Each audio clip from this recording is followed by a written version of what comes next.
خانہ کعبہ معظمہ کی چند خصوصیات۔ نمبر 1، خانہ کعبہ سب سے پہلی عبادتگاہ ہے کہ حضرت آدم علیہ السلام نے اس کی طرف نمازیں پڑھی۔ نمبر 2، خانہ کعبہ تمام لوگوں کی عبادت کے لیے بنایا گیا ہے، جبکہ بیت المقدس مخصوص وقت میں خاص لوگوں کے لیے قبلہ رہا ہے۔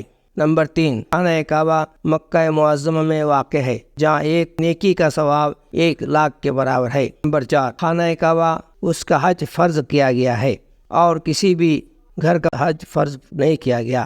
نمبر 5، خانہ کعبہ میں حج فرض کیا گیا ہے۔ بیت المقدس قبلہ ضرور رہا لیکن کبھی اس کا حج نہ ہوا۔ خانہ کعبہ کو امن کا مقام قرار دیا گیا ہے کہ اگر اس میں کوئی داخل ہو جائے تو اگرچہ اس پر جرم ہو لیکن کوئی سزا نہیں دی جائے گی، یہاں تک کہ چیونٹی، مچھر، جوں، کھٹمل تک کو مارنے کا حکم نہیں ہے۔ اگر کوئی حاجی غلطی سے ایسا کوئی حرکت کر دیتا ہے تو پھر اسے ایک دم دینا پڑے گا، اس لیے وہ امن کا مقام ہے۔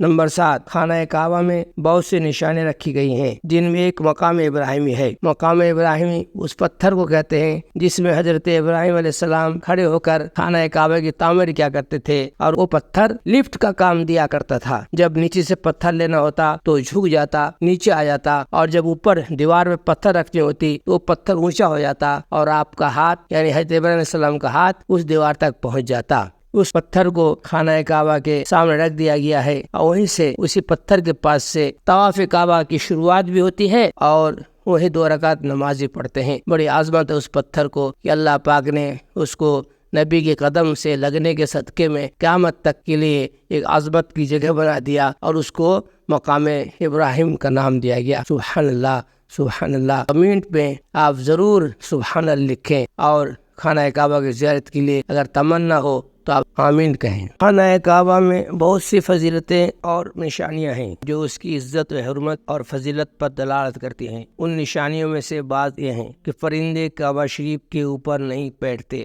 اور اس کے اوپر سے پرواز نہیں کرتے، بلکہ پرواز کرتے ہوئے آتے ہیں تو ادھر ادھر ہٹ جاتے ہیں، اور جو پرندے بیمار ہو جاتے ہیں وہ اپنا علاج یہی کرتے ہیں کہ ہوائے کعبہ میں ہو کر گزر جائیں، کعبہ شریف جدھر ہوا آتی ہے ادھر سے وہ ہو کر گزر جائیں، اسی سے انہیں شفا ہو جاتی ہے۔ اور وحشی جانور ایک دوسرے کو حرم کی حدود میں تکلیف نہیں پہنچاتے، یہاں تک کہ اس سرزمین پہ کتے یا شیر ہرن کے شکار کے لیے نہیں دوڑتے اور وہاں شکار نہیں کرتے، اور لوگوں کے دل کعبہ معظمہ کی طرف کھینچتے ہیں، اس کی طرف نظر کرنے سے آنسو جاری ہوتے ہیں، اور ہر شب جمعہ کو اولیاء کرام کی ارواح اس کے ارد گرد حاضر ہوتی ہیں، اور جو کوئی اس کی بے حرمتی اور بے ادبی کا ارادہ کرتا ہے وہ برباد ہو جاتا ہے، جیسے کہ ابرہہ بادشاہ کا حال ہوا۔ سورہ الم ترا تفصیل کے ساتھ اس کا ذکر کیا گیا ہے۔ اس نے توڑنے کی جرت کی تو اللہ پاک نے انہیں ابابل کے ذریعے ختم کر دیا۔ اس لیے کعبہ شریف کی ہمیشہ عزت احترام کرنا، اور اگر آپ کو